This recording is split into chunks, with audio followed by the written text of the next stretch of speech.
was at Menards the other day and I saw these little lanterns or lamps, I guess.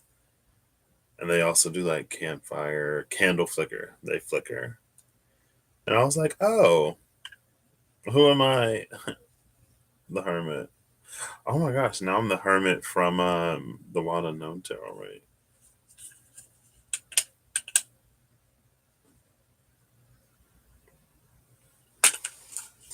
So,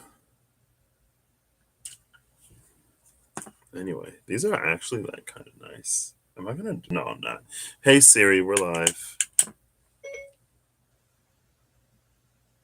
All set. There we go. So, there's some stuff happening right now. This is gonna be my unofficial response. And then if I do an official one, I'll pre-record it and post it. Hey Holly.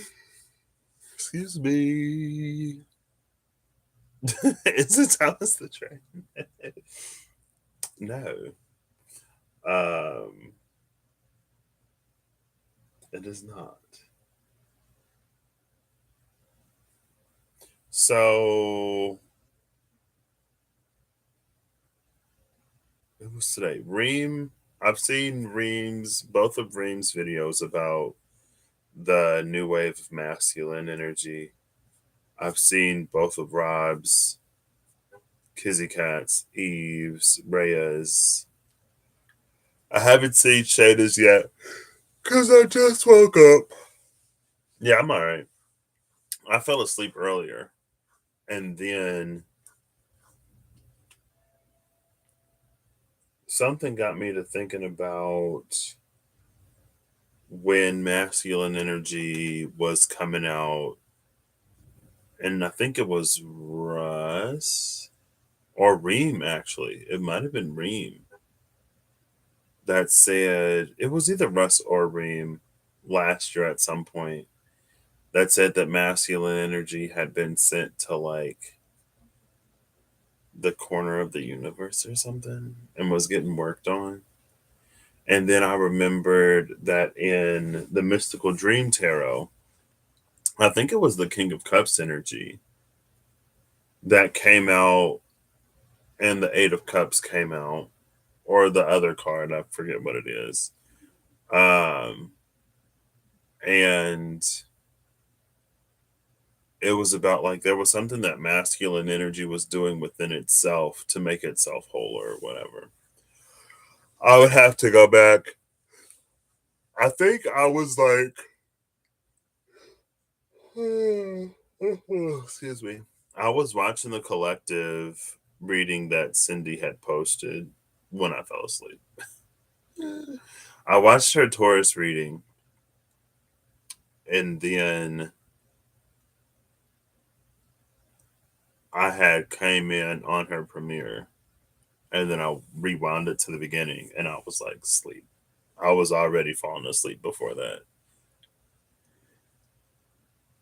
And I feel like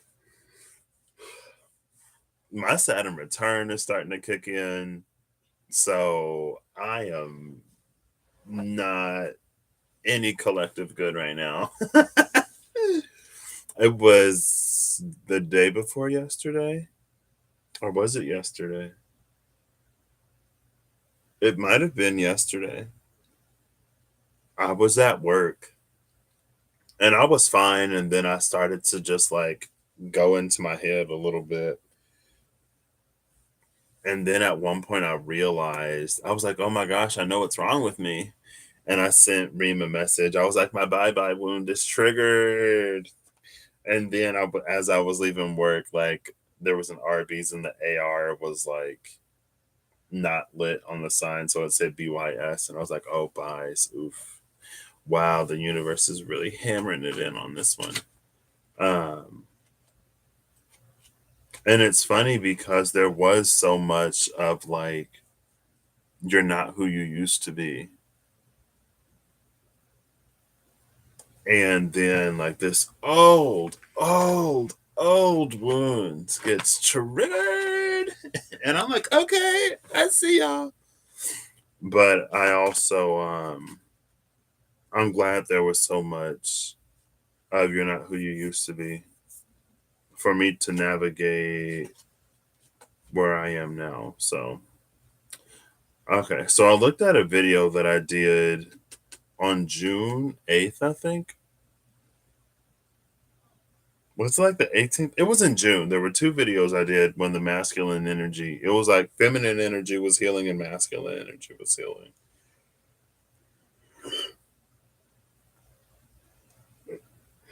Excuse me. So I'm gonna look before and after those two cards um, to see what I feel is going on. But it's interesting because I think these two cards were together in the part of the video that I watched, the little bit that I watched. But as these decks are, I'm gonna see what's before and after those. Oh, so I found the King, the Lord of Cups.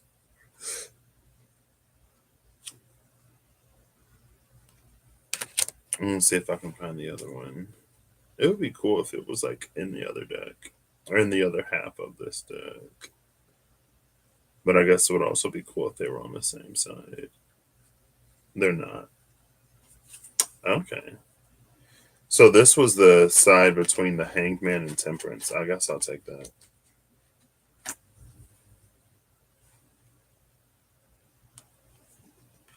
As the Hangman was at the top, Temperance was at the bottom. Oh, see, okay. Excuse me, I do like this because, yeah, okay. Because on the other side, is that the Seven of Swords and the Ace of Cups? Yeah, it's the Seven of Swords and the Ace of Cups. And this is the energy with the masculine that was sort of like trapped in this tunnel with the Ace of Cups until XYZ happens. And so, with the Ace of Cups being at the bottom, it's like the masculine energy has finally found its way out of the tunnel to be reunited with the feminine energy in the Ace of Cups. But let's see what's before and after this other one.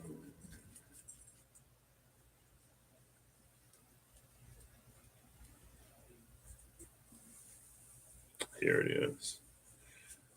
Oh, it's the Three of Wands. I thought it'd be the Hierophant. The Three of Wands and the Ten of Pentacles. With Justice, I'm actually going to take these two.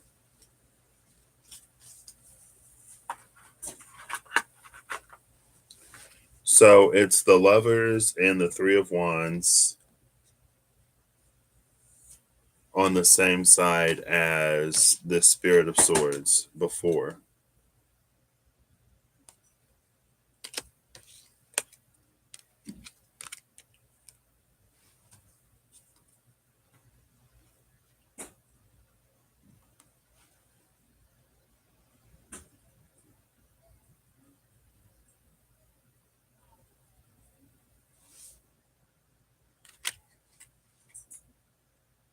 Then the Seven of Pentacles. It was the Seven of Pentacles that had the masculine energy on it. Oh my gosh. And it has two moons instead of two suns on this one. See? And it's the same phase of the moon that he was facing. But there's something that masculine energy wasn't able to do. And then there's the crow there. But in the Lord of Cups, there's something that, like, whatever he wasn't able to do for a while, it's like,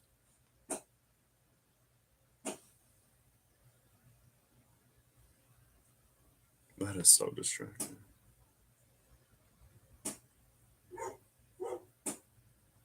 Can you hear all that? Whatever he wasn't able to do,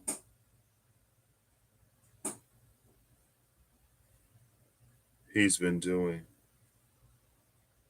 It's interesting because it feels like the more he works on filling whatever or addressing whatever he wasn't being addressed, like all mopey here, it's like the more he focuses on that, it's like the cape sort of like grows in. And then on the other side, it's the Ten of Pentacles with Mayat, Justice.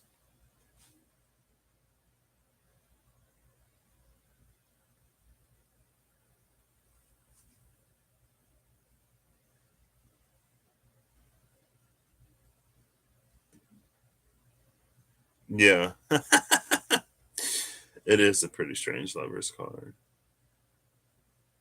And it's interesting because Mayat is a goddess associated with the underworld because she is the one that holds the scales of Anubis. Hey Arya, how you doing? How are you tonight?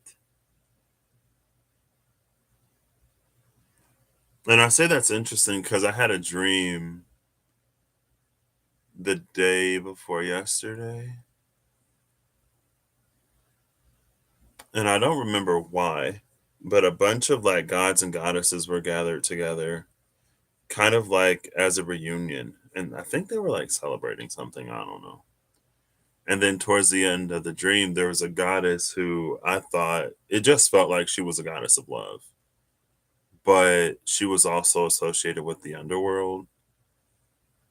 And at the end of the dream, she took four people back down to the underworld with her. It was two guys and two girls. And then there was like this area with these stairs that went down, and then like the two, it was like the stairs were in the middle, and then there were these two like holes or whatever. And somebody was like, take one of these coffins, and like it was like a coffin sarcophagus thing. And he was like, put the coffin in the thing, because I was on one side, he was on the other side, and I didn't know like which of the sides that he wanted me to put the coffin in. And then that's why in the video that Reem posted today, when she was like, there's a feminine energy in the underworld, I was like, oh, snap, what? Oh, it was like this. It was set up like this, where these were the stairs that went down to the underworld, and then there were four spaces for like coffins around it. And I think we ended up putting them on the same side because I didn't know, like, because the dude was at one side, and I was like, oh, so I'm supposed to put it on like on the opposite side, and then he was like, no, like on the same side. And I was like, okay, I don't know. And then I woke up and I sent Remy a voice note about it, and then she sent me a voice note. She was like, oh, I just like recorded a video, and Master Jesus popped out, and Freya showed up, and Lord Ganesha was there. So it's interesting that you had a dream about like deities getting together.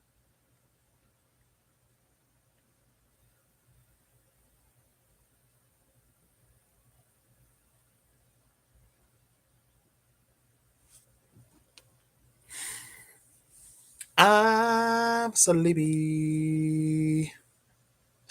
I can feel my energy crashing as I'm about to go to sleep.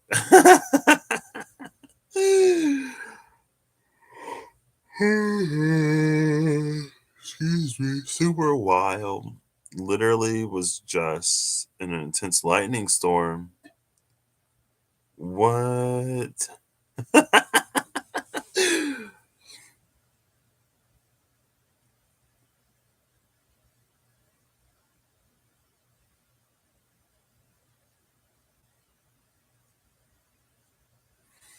And then the full moon. What's interesting is though, and there's a full moon in both of these cards. So on the outsides, the lovers and justice, there's a full moon in both of these. But in the Seven of Pentacles, like one of the moons is full and one of them is a crescent. So now the crescent moon has found its way to justice, or it's been filled.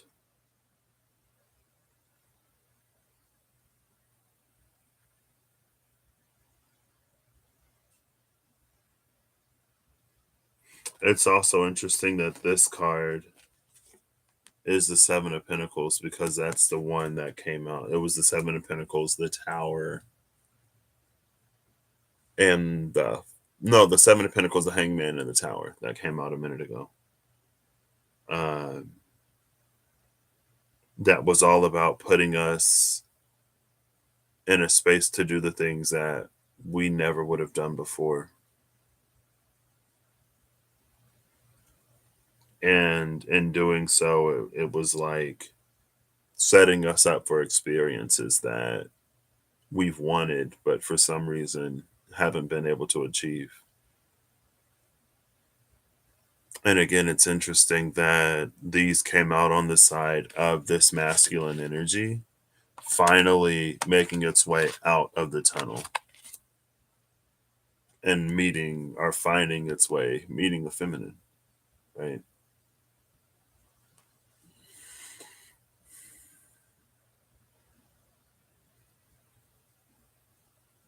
And this is interesting. No buffer here. Oh, yours is buffering. This is interesting. The waxing and the waning crescents in this.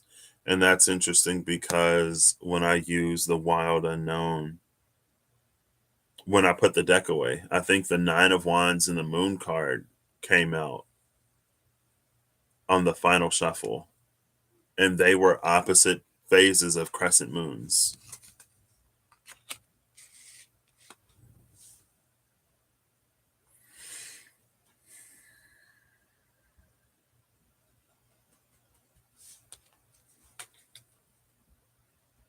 This is interesting. This is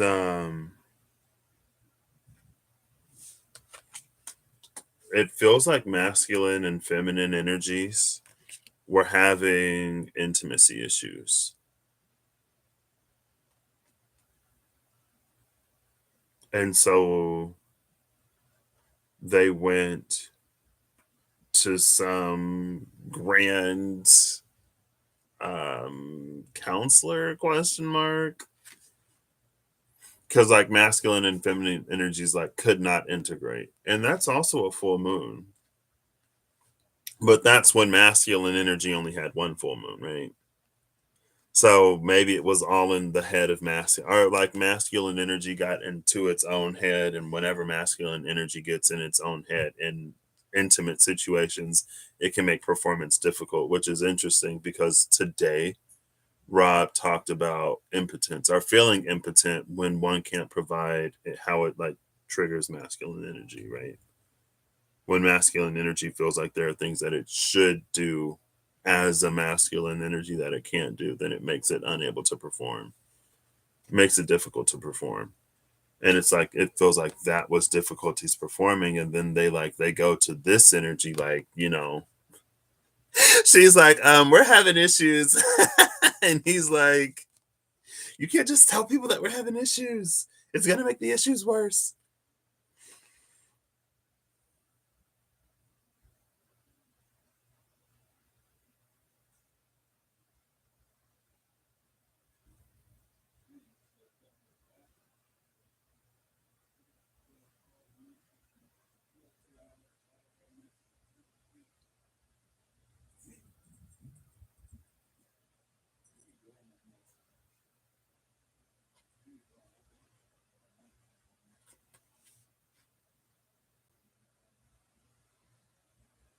And so it feels like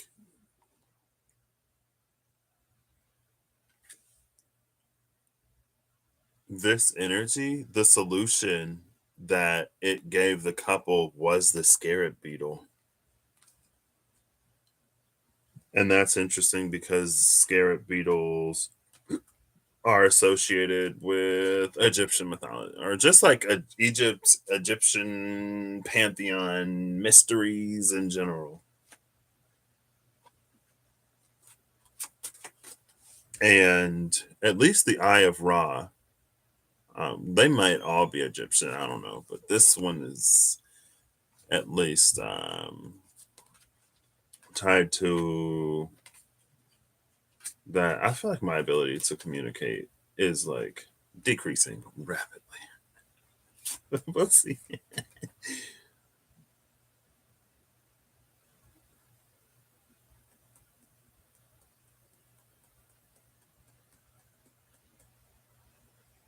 I thought about that dream recently.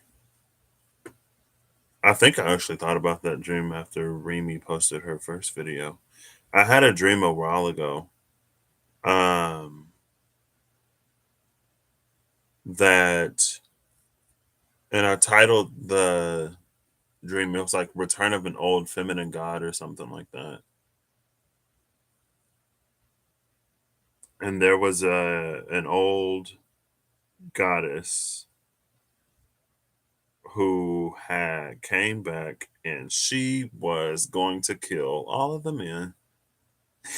And I went around trying to like petition other deities for help. I was like, she's back and she's gonna kill the dude. So can I get some help, please? Can we get some help? And nobody helped. But they had like given their blessing or whatever. And I remembered because it was like the setting of the dream was my old church. And we were like in the sanctuary. And then she was like coming up the stairs with the whole army. And I was like, oh, snap. And then it was like all of the men, it was like non balding men who were married to women that were currently like there. They were the only ones spared. And then there was this whole thing that we were trying to do. Like we had made up a ceremony to stall um, for time, or I guess while I was going out trying to like get some other deity to help us, and it ended up falling through. Like Beyonce was there, it was weird, but everybody was like fangirling over Beyonce. So then it was like, okay, this isn't legit. And by the end of it, there were like these trials or whatever that we had to complete. And I remember the last one, it was like there was this glass enclosure on because it was like the sanctuary and then a stage. And the stage is where the trials were happening. And in the last one, there were like this glass enclosure that had different like windows basically cut out of it. And there was going to be air that had blowed that was going to like blow through, and we had to like position ourselves in a way where something with the air would or wouldn't do whatever. I don't know. Anyway, I don't have to get all the way into it. With Ra side 2, what? So many Egyptians writing messages today. Excuse me. Mercury has entered Pisces. Oof, my Pisces Mercury is triggered. I'm prepared to not be able to communicate a thought until Mercury leaves. Pisces.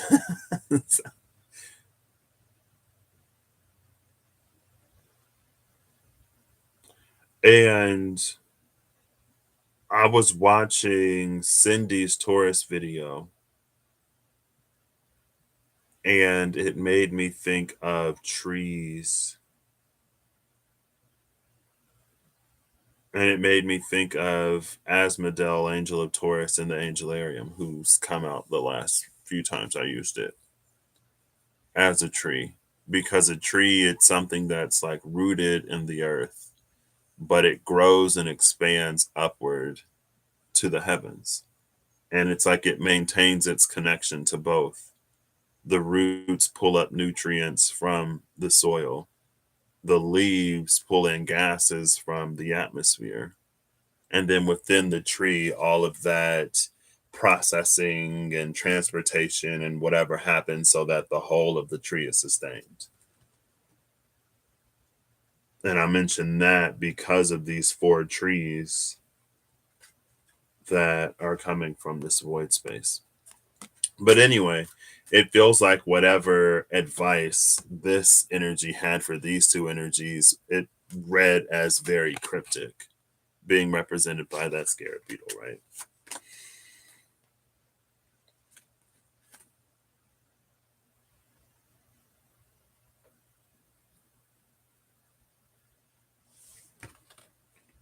And so after the Seven of Pentacles, with the rainbow that couldn't ground itself on either end,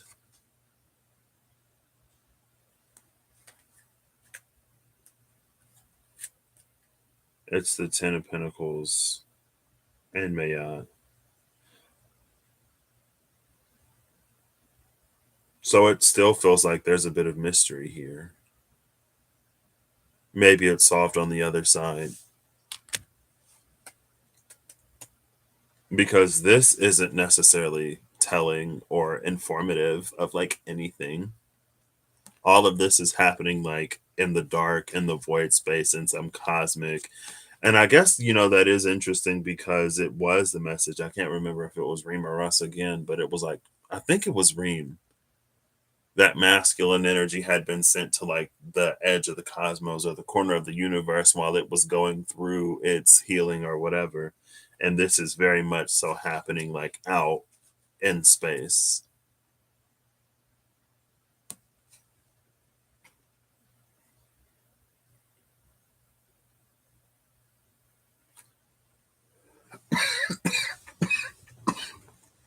Oh.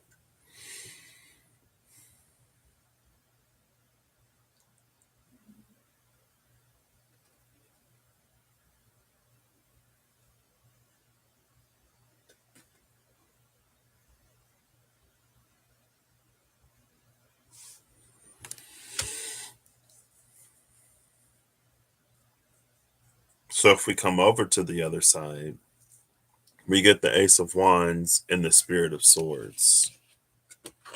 So it's interesting because I know Rob was getting a bunch of aces. The Ace of Cups and the Ace of Wands both make an appearance. And I love that the Spirit of Swords is in between them because the water and the fire create air. That is the water vapor, but water and fire create air. This is the spirit of the air. It's also interesting that the scorpion is there with the scorpion and fire because that reminds me of like the one time I used, or maybe the second time I used the deck of many fates, and it was the scorpion and the dragon, and then the vizier came out with the knight, and it's like the scorpion was attached to the person, and dragon fire was the thing that could remove the scorpion fear from the person. But it was one of those like when a bacteria or a virus takes over the mind of like a mouse. Because I don't know where this cough just came from. Oh, excuse me. I think it's like it's a virus that thrives in cats, but mice get it. So the virus or bacteria or whatever that infects the mice, it makes them like run in front of cats or something like that. And then the cats eat the mice, and then that's when they find the host that they actually wanted.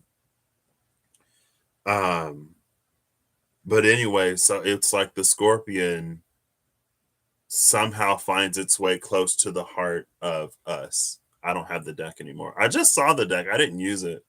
but I just saw it on the 26th of February. I ended up giving it away. Um, anyway, that's a whole synchronous whatever in itself. um, but it's like we feared the dragon that was coming because the scorpion knew why the dragon was coming. It's like we fear the dragon for one reason. The fear actually came from the scorpion because the dragon was coming to remove the scorpion. So then the vizier comes out, which is interesting to be like to stand in the place of this energy, the one that's supposed to help resolve these intimacy issues, right? Between these two. The vizier sends the knight instead of the dragon. It's like the scorpion is expecting the dragon. The scorpion is like, if I am to be removed, if I am to be whatever, it's going to be the dragon that comes. It's going to be the breath of the dragon, the fire that causes my downfall or destruction or whatever, that makes me lose my grip on this person or on humanity.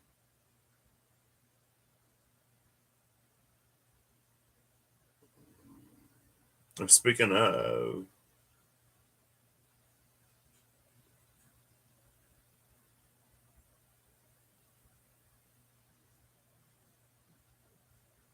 that's the person I gave the deck to. The person I gave the deck to just replied. Um, so the vizier sends the knight. In the sword of the knight, it's like it's basically dragon fire. And the knight can use the sword to slay the scorpion. Um, so that's why I said it's interesting that the scorpion is here with the fire. And it's also interesting that this person is like being blinded by the peacock feathers because again it sort of carries through the same energy of not necessarily being able to differentiate um like the fear that one has themselves, and it's like not being able to differentiate like the scorpion's fear from your fear, our fear.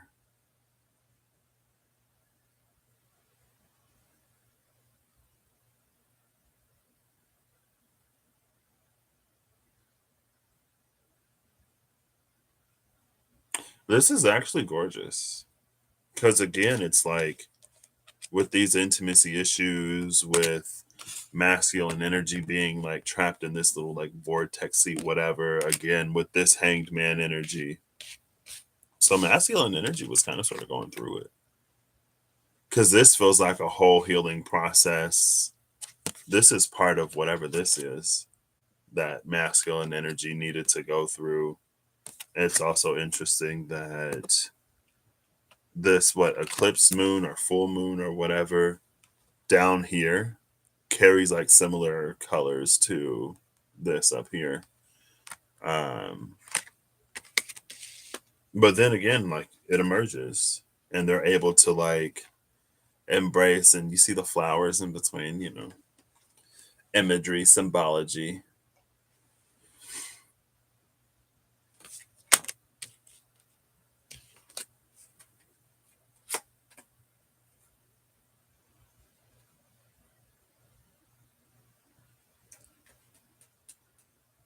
So yeah,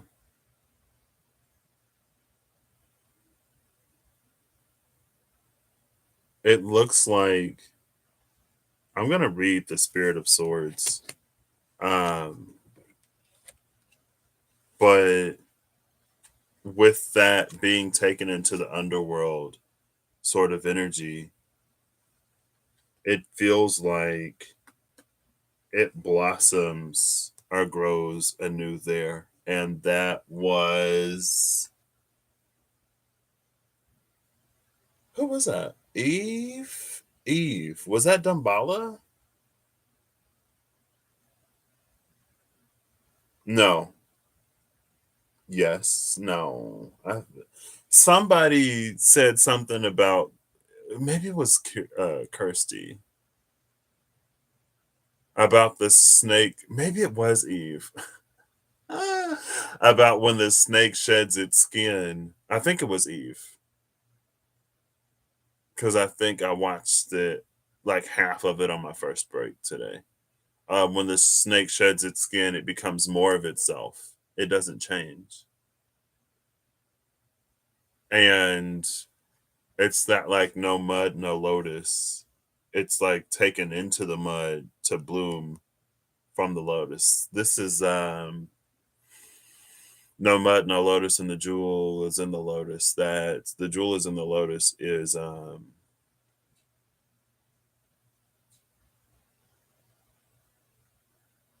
come on. It's maturity. Kuan Yin. Om Mani Padme Hum.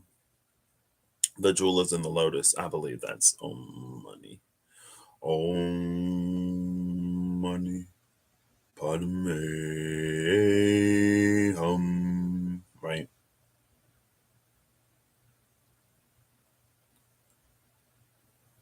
Which makes Mayat interesting, because it feels like Mayat stands at the border. And so when we go down into the underworld through natural causes, our heart is weighed against the feather. But it feels like when we come back up from the underworld, maybe it's like if we go down and our heart is heavier, there's some kind of process that happens. And when we come back up, it's like our heart is weighed again. And then it's like lighter, because, the bird is up here, right? When we come back up, then our heart is lighter and we're like released.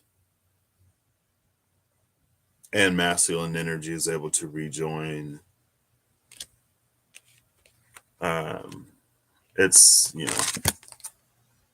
comes out, rejoins the feminine. So it's like this, because it comes out of the underworld.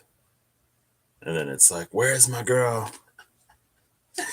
Very like Captain America when he was like frozen, and then they're like, oh, Peggy's gone, girl. Peggy's like, oh, she done found a husband. Like, you missed that dance. She moved on with her life. Like, you were gone. Well, that was what Captain America before the events of End War. Endgame happened. I watched Captain America and I watched the first Avengers. I didn't watch any of the other ones, but I watched Easter egg breakdown movie, whatever, from Endgame. And I'm pretty sure they said that Captain America uses the power of the time stone question mark to just go back and live his life with Peggy. So whatever, maybe she didn't end up with somebody else, but if she did end up with somebody else, screw him, right? He finds love in some other parallel reality universe, whatever.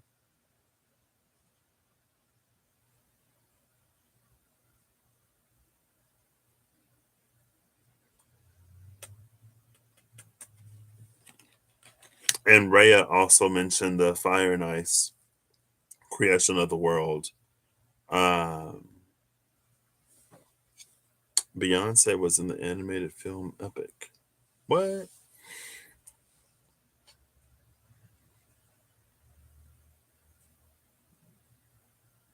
What's also interesting is, yeah, and it's mostly because of all of the water in both of these. See, when they were having intimacy issues, there was this space where no flowers grew, right? It was a void space. Oh, I didn't even notice that. These are the flowers. Well, they look similar. Like here, they're not growing. There, it's like they're growing up. I'll keep this one again. And I mention that because in the Seven of Pentacles, like all we see is a bunch of water and rock, mountains. But in this Ace of Wands, because of all the water, it's like in the daytime, masculine goes down into the underworld. It does whatever it needs to do down there. It reemerges at night. Now even the mountains in the back have like greenery on them, right? Where like it was all lifeless here. And again, now the flowers that couldn't grow whenever masculine and feminine energy tried to come together, they can grow now. And again, we're sort of like in the water. Um, these cards are getting all mixed up.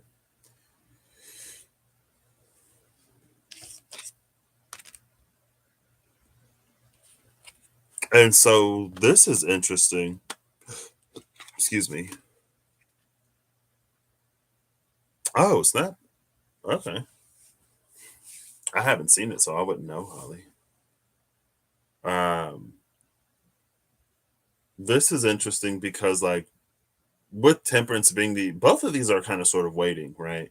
Here, the masculine is going through some hanged man, whatever. Like the moon is up there. See, look.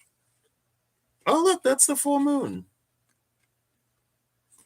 The second full moon that he was having sort of issues with. See, I told you it's a part of that. So whatever he needs to work through is getting worked through there, so he can perform. It doesn't necessarily feel like surgical or like there's some kind of operation that needs to happen. It's all mental, not all of it, I'm sure, but it's psychosomatic. There you go. When the mind affects the body, and then she's with this like full moon sun energy, just sort of like still in the field. So it kind of does feel like maybe they both go on a journey and she just happened to emerge before he did. And so she's still waiting for him. And then, of course, again, with the Ace of Cups, you know, the flowers grow in the space that they couldn't before. But it's interesting that now there's all this sort of like water around. Um,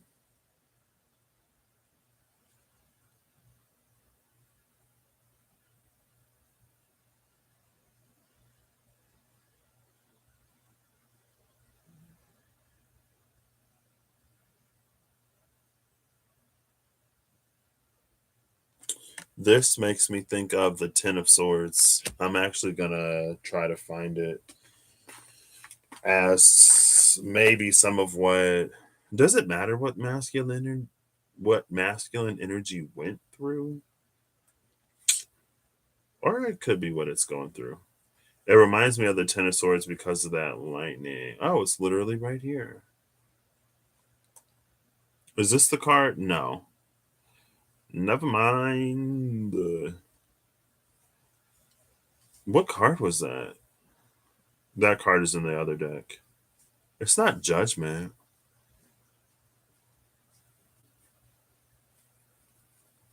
Yeah, it is in the other deck because I remember seeing it over here in the other half of the deck.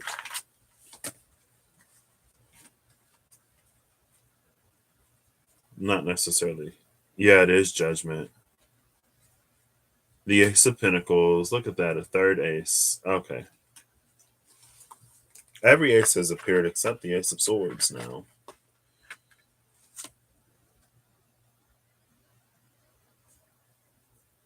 No, it's not this card. Hold up. Ace of Pentacles still isn't out. Just kidding. Oh, this was here. These were here before the Ouroboros. Here it is. It's the Four of Swords. Oh. So this is actually before. Um, because the Eight of Wands, this card was before the Lovers.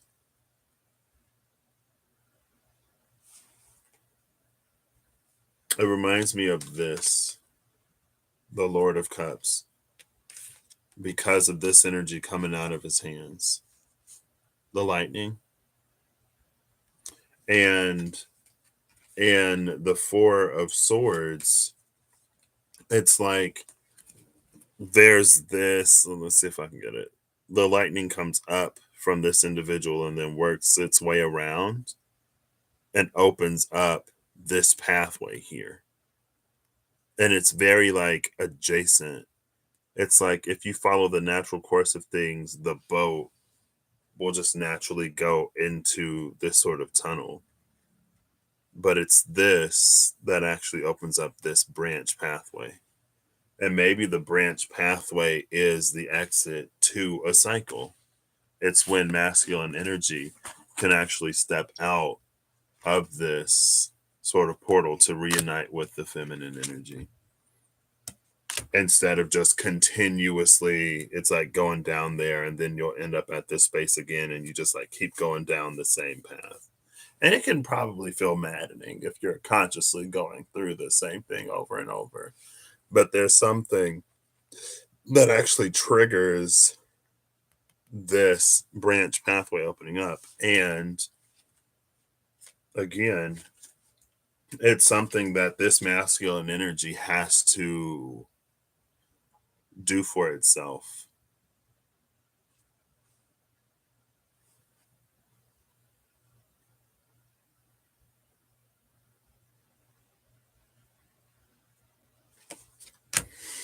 And it came out in between the Eight of Swords and the Eight of Wands, two eights again. Eights feel like traps though. The eight looks like a trap. It's an infinity sign. Like you just keep doing the same thing over and over and over and over and over. And on a digital clock, but the boxy ones, every number fits within the eight. Every number.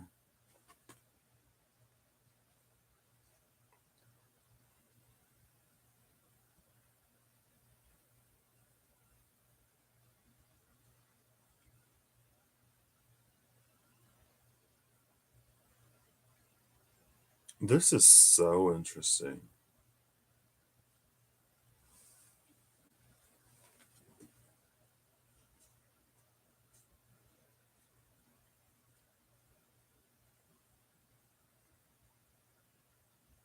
Psychosomatic stress. What? Oh, snap. Well, congratulations, Holly.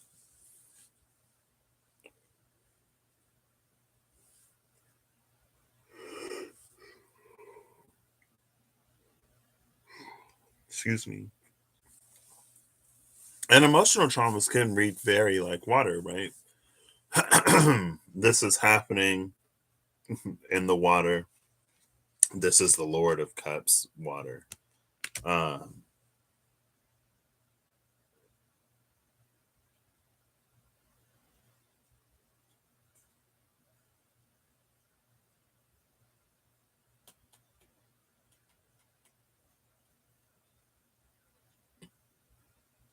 oh, okay. Yeah. If I just like read these as what they traditionally mean, that's the Eight of Swords. Eight of Swords being the feeling of like stuckness, being trapped. And then the Eight of Wands being an energy of like acceleration, quick moving, could be communication, travel, whatever. It's like, stuck in this Eight of Swords, sort of like looping and looping and looping and not knowing why, not being able to see why with the Eight of Swords. Okay, fuzzy camera. And then once we break free of that, oh, snap. Once we break free of that, we come into this Eight of Wands energy where it's like all of a sudden things just like pick up pace. And it feels like it's because it goes back to, it came out recently, there was an energy of um suppression or repression, a forced uprising. That's what it was. The forced uprising. Um, And it felt like whenever you stop repressing or whatever that forced uprising, it's just what the energy does without it being sort of like pushed down. It does what comes naturally to it. And it's also interesting that this is sort of happening in the underworld, it feels like, because of the Ring of Fire. This is that goddess. This is the goddess. Oh my gosh. Did it blur again? I just fixed it. I just fixed it. It's fine. The one who took those down to the underworld. And it's like it's actually healing them in some way. Or it's getting them to heal themselves. Because again, it's like with this lightning that's coming out of his hands, it reminds me of all of these things coming out of her, but they look different. They look less lightning y. They look more flowy and fluid there.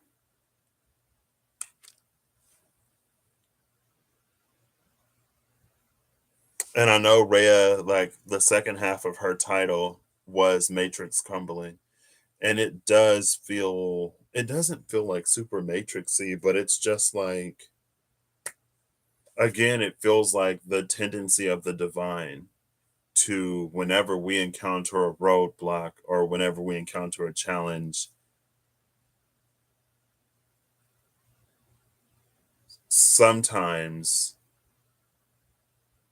I don't want to say all the time or even most of the time, sometimes we are encouraged to like rise to the occasion or to meet the challenge head on. So we might go through other things that prepare us to take on whatever it was ourselves, right? And this, it was psychosomatic for the masculine energy in that Lover's card. And again, it's like that's why we come into this immediate Eight of Swords energy. Or that's why we come into an immediate Eight of Wands energy after, here we go. After being in that Eight of Swords energy, because it is psychosomatic. So the psyche has moved on, the psyche has healed. And because the psyche is healed, now the body can do whatever was being done or whatever couldn't be done before. And it's almost like almost immediate because that's where the blockage was. It wasn't anywhere else.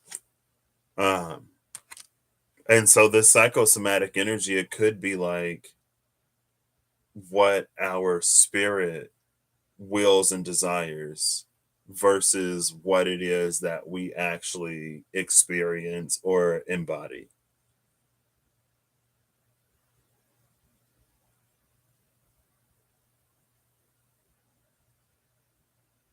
Or it could, mind body. It's like there's the soul in the body, mind body, soul body, whatever. But it's a disturbance in the mind or a disturbance in the soul that causes the body to be. Oh, look, I opened right to the Ace of Cups.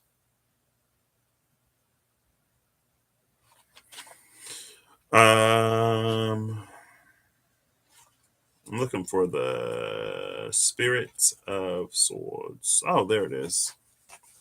Here's the Spirit of Swords. The masquerader is a wise, elegant one, and yet for all his knowledge in many areas, he collects it without using it. He hides behind his excuses, his mask, questioning himself, which is interesting because that's what Cindy's doing right now, right? The mask that we hide behind. Although within there is the marriage of intellect and intuition, there is likewise uncertainty. He balances precariously without solid grounding to give strength to his convictions, and thus he does not commit to action. He looks in the mirror without seeing the full picture, and therefore is always short of sight. He projects something that is not necessarily the truth. The peacock feathers demonstrate his willingness to display an aura of guidance, of protection, of one who was awake and aware of the true issues at hand. Yet one must beware, for the feathers contain many eyes, which merely appear to see where the masquerader may lack the sight of a single important factor. The scorpion lifts his claws to touch the mouth of the masquerader, indicating that his message, his words, may sting. To take guidance from one who is without wisdom is to be stung by ignorance. Taking poor counsel can result in consequences that stretch far beyond the activity and interfere with the formation of a stable future. The sorrow and loss it can yield far outlast the ill thought out action.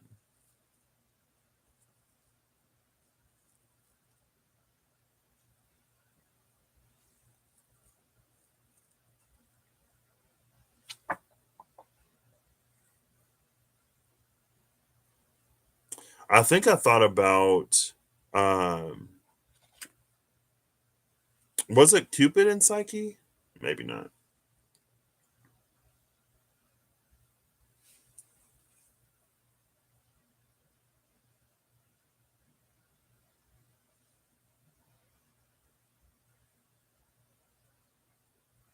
Yeah, the two suns and the ocean card, it had one of the suns pushed the other one down into the water. I think I had a thought, but I lost it. Oh yeah, because Rob was talking about the coronation, and I didn't think about it until Remy. I saw her second video where she was using the Wild Unknown archetypes, and the last time I used the Wild Unknown archetypes, the king came out, and the king had found itself. I think because I was looking at some Yaza, um, as the angels sang, a single speck of light passed. It was the same Yaza that talked about how when the shadow looked up to the heavens, it saw itself, it gave itself its own name, and rejected the existence it was given by the universe, or something like that. And then the archetype that came out was the king. I was like, oh snap! I completely forgot about that. I remembered and then I forgot.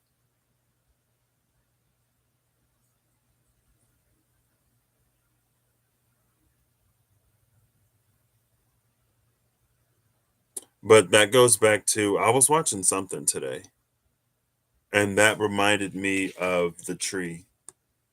It's because, like, even though it's blinded, or its eyes are being covered by peacock feathers, and there are many eyes, there are things that it still doesn't see. And it was something about, like, when we try to gain higher perspective, higher insight, higher wisdom, but we lose sight of what is in front of us. We lose sight of the world around us. We lose sight of, like, what is actually happening. In favor for, is this, you go to bed? Why you still up?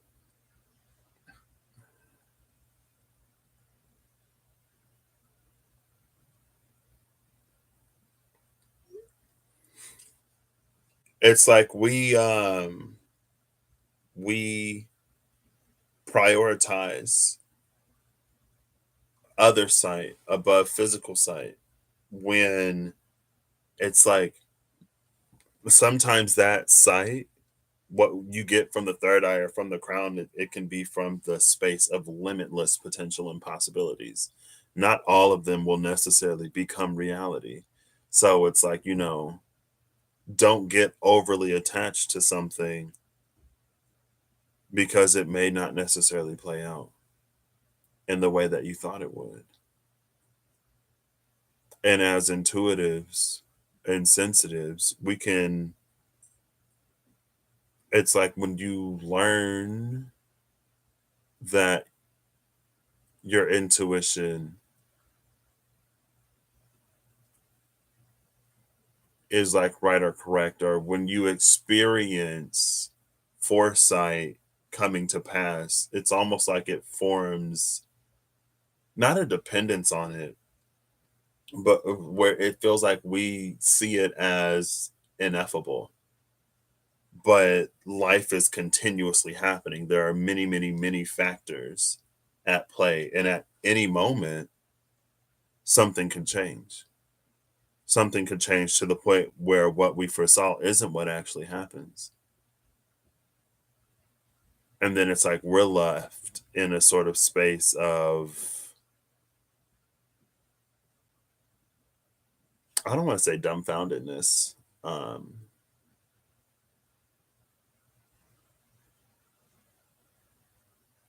but it's like it doesn't necessarily come to be. And I think too that can almost be the space of where it's like we see something as a for sure thing, but we don't do what we need to do in order to make that thing an actual reality, because it's like we believe we already have it. We believe we have it to the point where we don't necessarily, and see, and then that goes back into, I feel like, the King of Swords side of the High Priestess, where it's like we're used to the Queen of Cups being High Priestess energy, but the King of Swords High Priestess, it's like that's the part that we play in the unfolding of events and situations. And it's like the Queen of Cups High Priestess kind of sort of sees how things naturally play out, or how things play out without too much interaction or interference from us.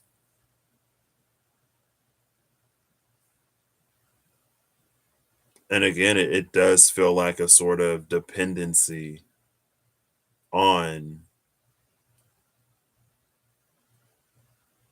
spiritual sight, foresight, intuition, to the point where we're not living our lives, or where we're not participating to actually bring these things to pass, or something like that. I don't know. Take it as it resonates, right? Take it as it resonates. Peacock represents the multidimensional nature of consciousness. Well, there you go. It's very that.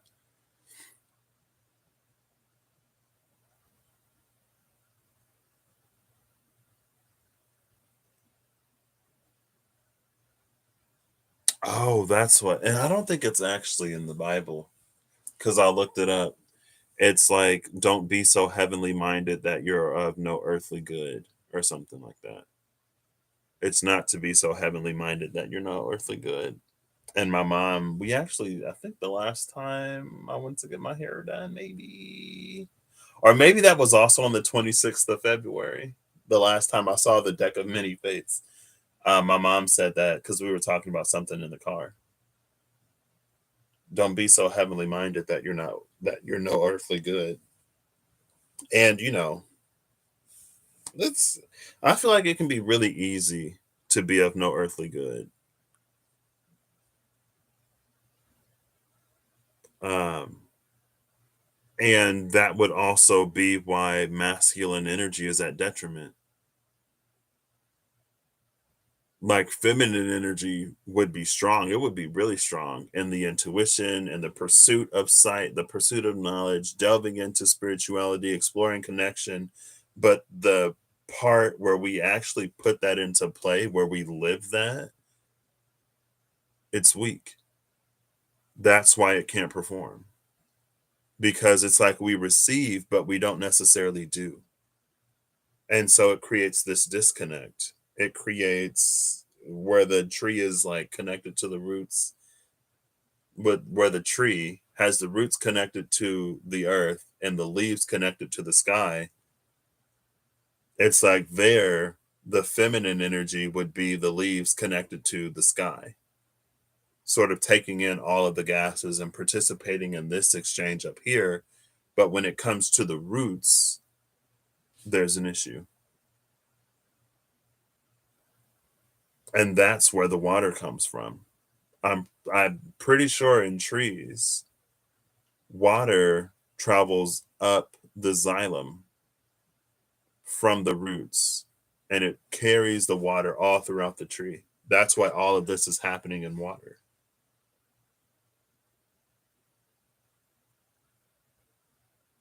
And again, it goes back to the energy that came out in the EYE versus the capital I, where it's like there are these things that we can see, there are these things that we can feel, there are these things that we can vision, we can be granted and gifted foresight of like these beautiful things, but then they never come to pass. They never come to be. It's never our experience. And it's because of the things that we aren't doing. Not always. I think sometimes it is time, it's circumstance, it's situations, but sometimes it's the space of things that we're not doing. Maybe because we think it's already a guaranteed thing since we foresee it, or maybe because it requires a little bit more from us than we're wanting to sort of give. There's a lot of reasons why. But in that reading, it was like because we stopped short on this Eight of Cups. After we get to that eighth, it was in the one of those Cyril Marchetti decks. The Tarot of Dreams. I'm pretty sure it was in the Tarot of Dreams. With I love the Eight of Cups in the Tarot of Dreams. It's like there are these eight different things. And speaking of the eight gates, there's these eight different things, and we sort of get stuck on the second or third step. And then we end up in the Four of Cups, like I've done all of this, but this thing is still so far out of reach. And it's again because it seems that a lot of times the divine will put us in a space of doing something for ourselves. So the divine will, using that card, it will make us Eight of Cups until we reach the space. And after the Eight of Cups was the Ace of Pentacles, until we reach the space where that's our experience. That's when we reemerge from. Oh, the card just went on the floor. That's where we reemerge from this underworld energy. And then, we come out of the tunnel and we reunite in a space where we just weren't we just weren't capable of doing it before. So that's my unofficial contribution. I don't know if there will be an official one. Like I said, I'm going through my Saturn return right now. So I'm going through a whole Saturn return. I'm living my life. Um,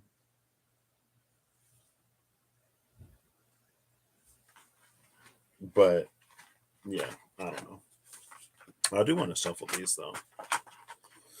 I don't want to just put them back. And I was watching the video, and I don't know, it part of the energy for some reason. But I guess I did this. Um, but it doesn't feel like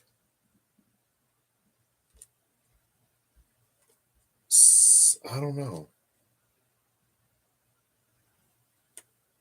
Like there's a point of entry for me. Because I was thinking about it, and then it's like, I don't always have to give insight or input, especially if I don't necessarily feel that there's anything for me to add to the conversation. Um, Not that there wouldn't be anything for me to add to the conversation. Maybe it's just like my focus is kind of sort of elsewhere right now. You know what I mean? Or it would come out like it came out, sort of related to things that um, have already been sort of coming out and happening. What card is this? The Ten of Pentacles is now in reverse. Oh, the Ten of Pentacles. The Ten of Pentacles being the space of the family, right? When they get together, and then there's the grandparent, the parents, and then the grandchild. It's a multi-generational energy. Um,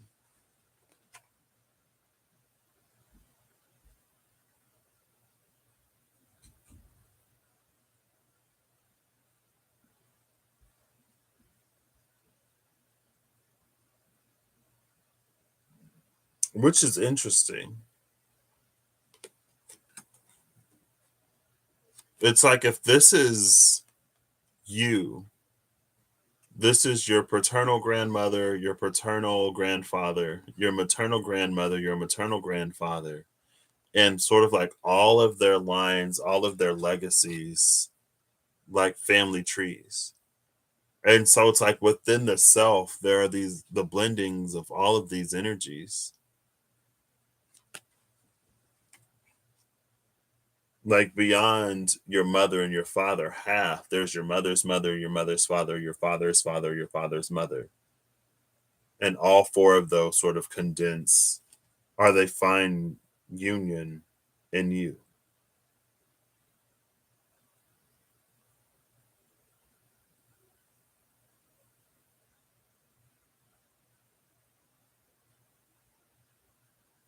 What does that mean? Wow.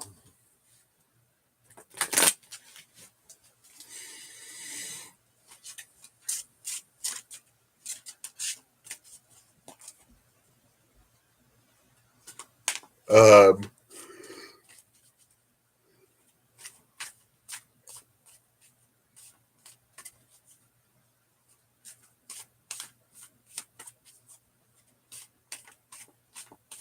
Maybe it speaks to the things that we inherit.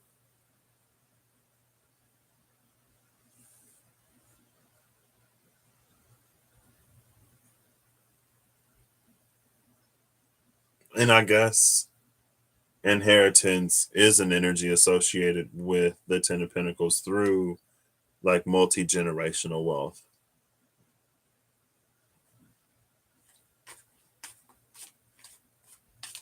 or like legacies and inheritances.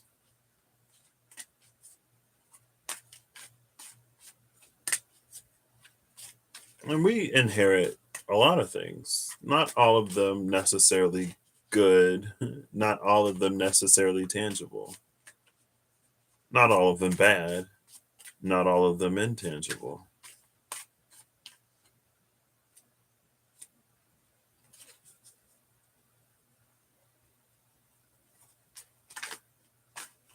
That's fine. Okay. Ooh, thank you, Harley. Excuse me.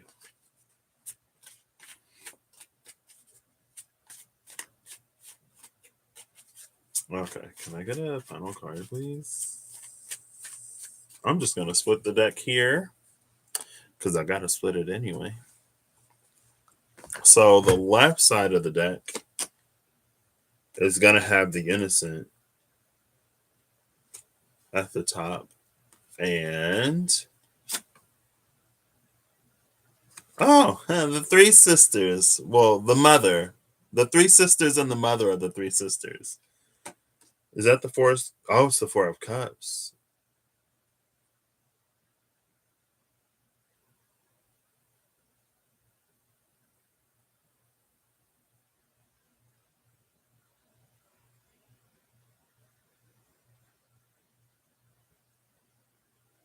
See, it goes back to that energy.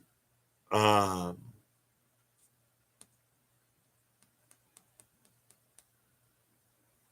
because it's like they're the ones.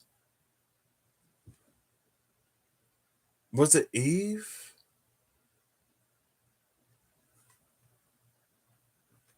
Was it in the entry for the three sisters that Eve read? I'm pretty sure it was. When it was like, or was that Cindy? I don't know. Somebody said something that was like, um, something about how the three sisters like weave fate. Yeah, I'm pretty sure it was Eve when she read the three sisters. And how they like weave fate, and it's not an energy to interfere with if you're it's like it's not for the faint of heart because it's like they don't merely foretell what is to happen. They sort of like weave it and create it.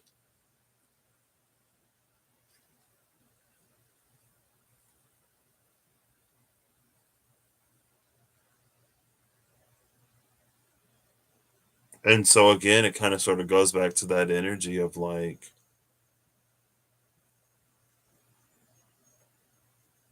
it reminds me of the stone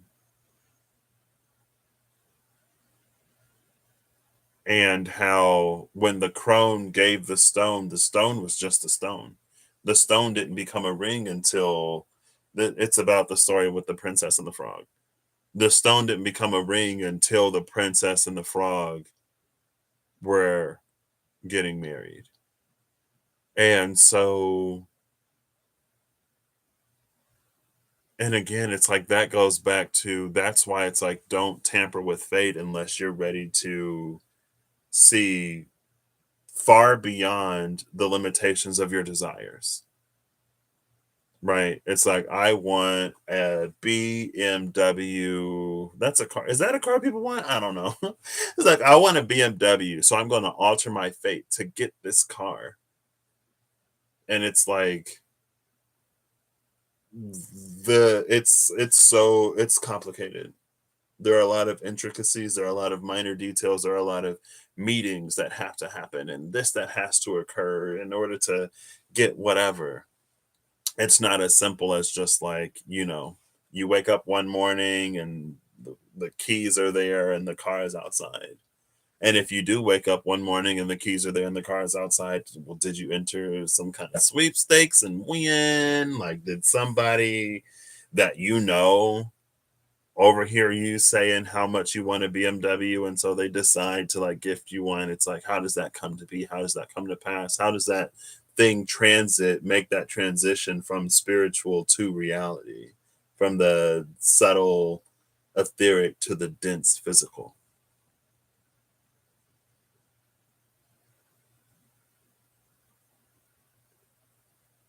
And then it's like it becomes a question of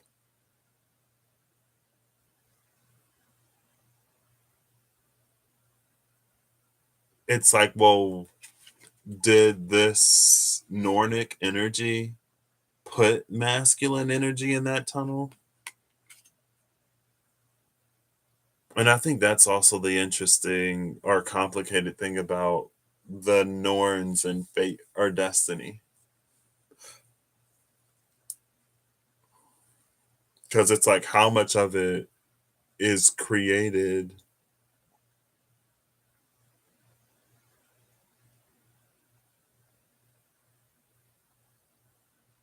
and how much of it it's like how much of it is created by that energy and how much of it is created like by us. Because it's like, are the Norns the ones that decide that this and this happens, or are the Norns the ones who are granted with supreme divine vision, knowing the things that we'll do, and so they weave what it is that we'll already do. So it's like we're the ones who actually create our own destinies, but they're the ones who see it before we do it. And so that's why it's already woven.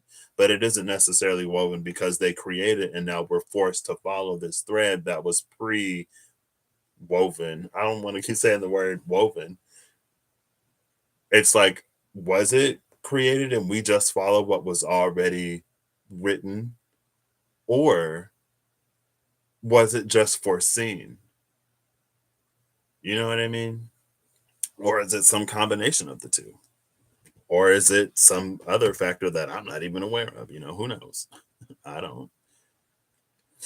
Oops. This stack is a little heavy, so I'm gonna put these. Or this stack is a little light compared to the other one, so I'm gonna put these in the middle to like make the split better. Oh, the innocent. This card just came out in Disology.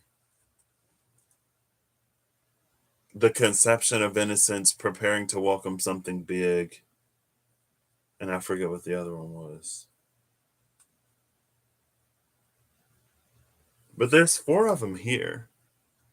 And I think these are the fates: Clotho, Atropos, and Lachesis.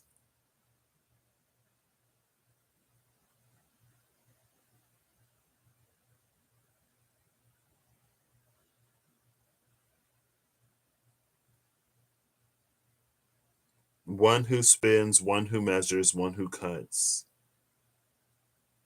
So where's the fourth one? Is the fourth one just the mother? I don't know.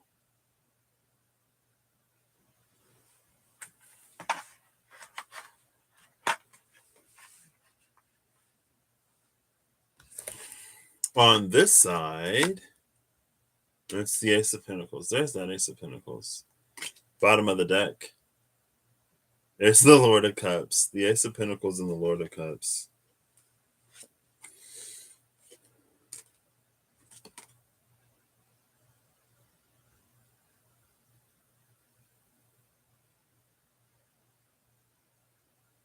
I think there's just a question here of what it takes to find oneself. Like, what does it take to find oneself, and also like knowing who we are? Not knowing. It's like, what does it take to find oneself, and that process of self discovery, right? Because some people can find themselves here and they discover who they are and what it is that like they really want out of life, and who, you know, some people won't. Some people find themselves here. You know, they go into isolation or more of a hermit mode. There are things that they work out internally within themselves. And this sort of, it's interesting because in that video, I was like, for masculine, and it was about feminine and masculine healing. The one from last June, where this energy first came out. And it was like, you know, the masculine being masculine, it's more externally coded. And so for the masculine energy healing, it feels like it's triggered by something that happens in the environment or in the world around us, because the masculine energy is naturally more outside, extroverted, environmentally focused. And with feminine energy, it was like this internal process, because feminine is naturally the more like introspective, you know, whatever, inwardly focused. But here it's like feminine energy finds itself engaging with the external world, and masculine energy finds itself indulging in an amount of introspection.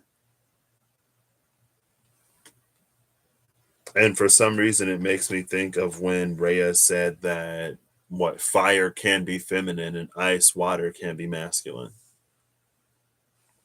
And then that again makes me think of the whole seeing one element through the others, seeing fire as water, and fire as air, and fire as earth, and fire as fire. That being like, you know, yang feminine, yang masculine, yin feminine, yin masculine. I don't know.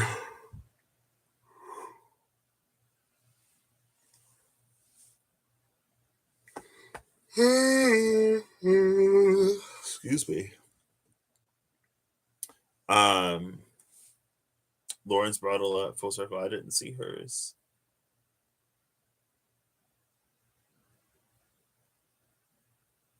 What was I going to say? I don't remember.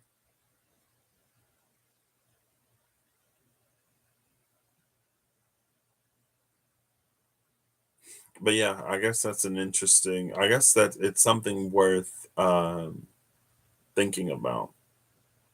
I feel like that's me a lot lately. Lately, I feel like that's always me. Um, because if masculine energy is healing and rebirthing, what does that mean for us?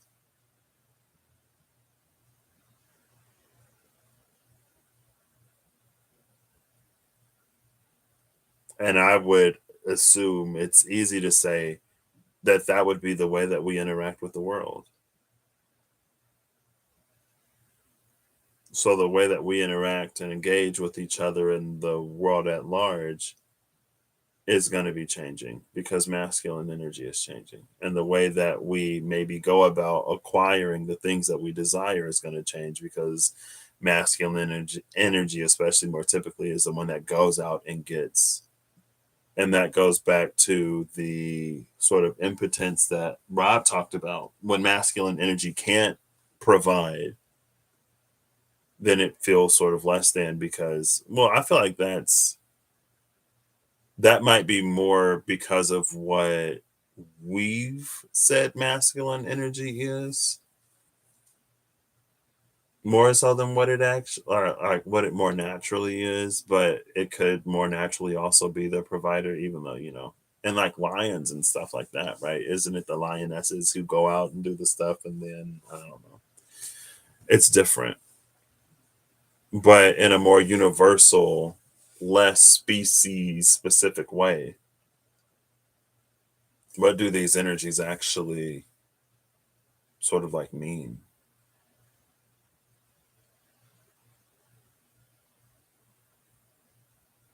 And is it what they've come to be?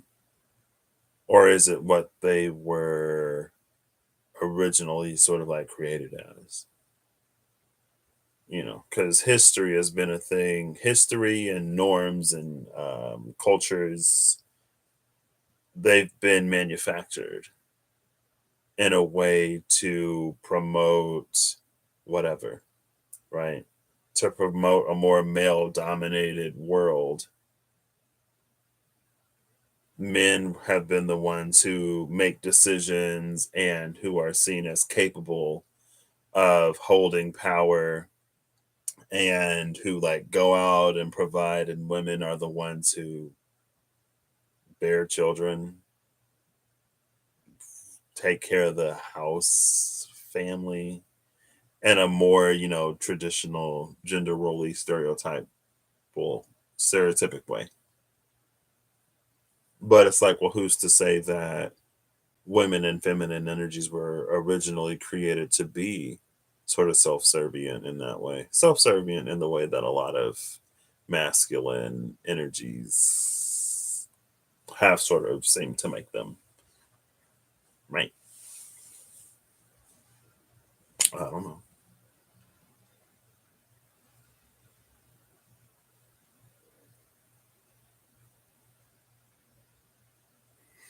Maybe because with that Four of Cups card at the bottom, there was the infinity sign, which is the trap.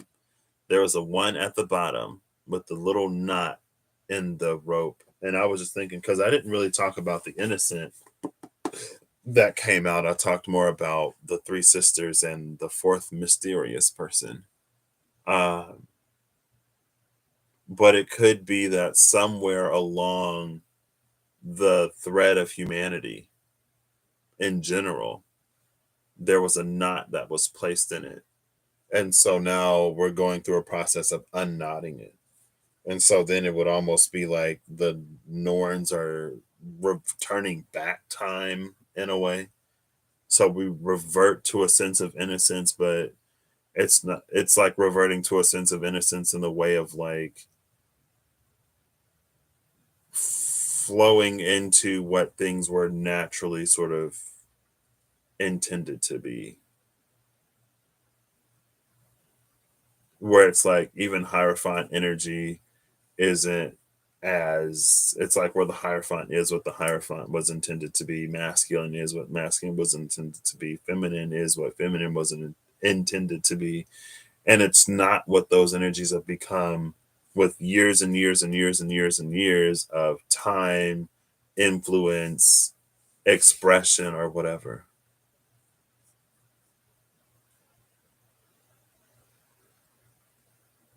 I don't know. But I do know that it's time for me to go to bed because I gotta go work tomorrow. So I hope you all have a good whatever whenever you see this. I hope you're acting in alignment to make all that you wish to experience your reality. It was very nice to see you, Holly and Ariel. Thank you for being here. And yeah, this is my unofficial contribution to the conversation that has been opened around masculine energies rebirth. Um, if I have an official contribution, you'll see it. If I don't, then you won't. Um,